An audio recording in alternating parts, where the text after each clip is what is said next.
Kita nak dunia ni kan, kita nak syurga Allah. Dunia nak habis dah tuan-tuan. Dunia ni nak habis dah.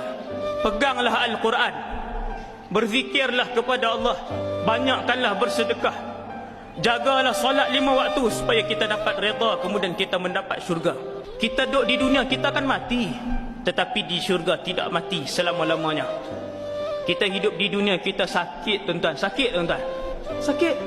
Di dalam syurga manusia tak pernah sakit. Tuan-tuan, anak-anak yang saleh akan kembali ke kampung halaman ibu dan ayah mereka. Anak-anak yang baik, setiap 2 bulan, setiap 3 bulan dia akan ziarah ibu dan ayah di kampung halaman. Itu dunia ni. Kalau anak-anak yang tidak baik, anak-anak yang derhaka, dia keluar daripada kampungnya selepas 5 tahun, dia tidak pernah menghubungi ibu dan ayahnya, dia tidak pernah balik ke kampung halamannya. Begitulah kita dan juga Nabi Adam. Kalau kita anak yang soleh, kita akan kembali ke kampung halaman ibu dan ayah kita.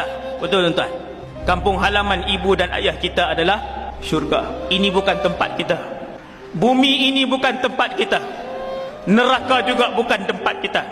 Kerana neraka adalah tempat musuh kepada ayah kita Adam. Neraka adalah tempat iblis dan juga syaitan-syaitan. Itu adalah kampung halaman kepada musuh ayah kita, iaitulah tempat iblis, laknatullahi alaih.